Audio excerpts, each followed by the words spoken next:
तो चलता हूँ वही में ले लग रहा काम वाला कि ये है बबुआ के खुशी करके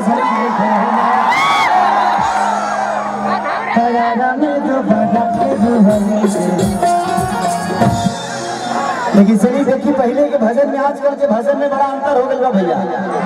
पहले के मारना बहन बेटी जब मंदिर में जाते हैं तो बड़ा प्यारा खूबसूरत एगो भजन का होता है बाबू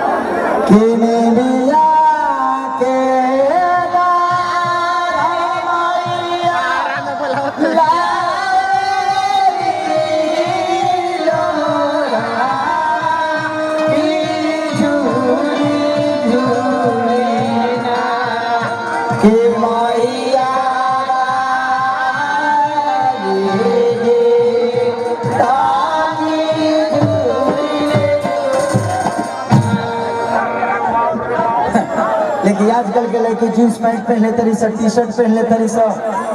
एगो ट्रैक्टर के गियर खानी सैंडल लगा ले तरी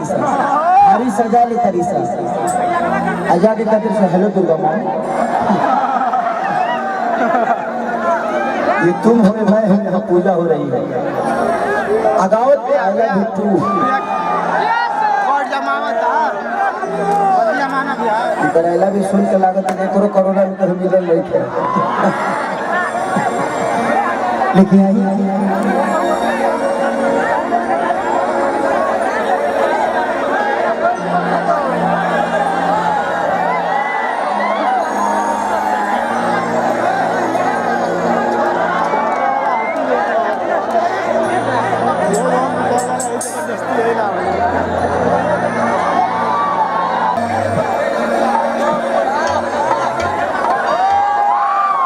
अरे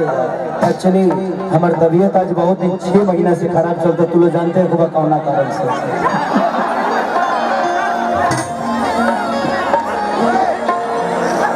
कि तोहर दिल कतही लगा कि जहाँ जईबू ताजा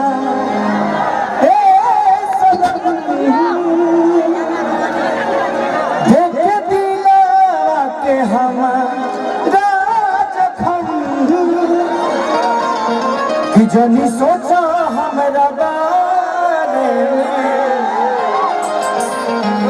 तोहरा खातिर हमरा मोहिल रहे प्यार काल्हे बरसो के कायल न रहे भुला गइल वैसे जैसे भाइल न रहे।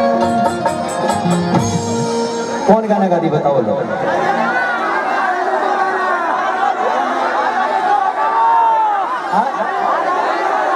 अहिरान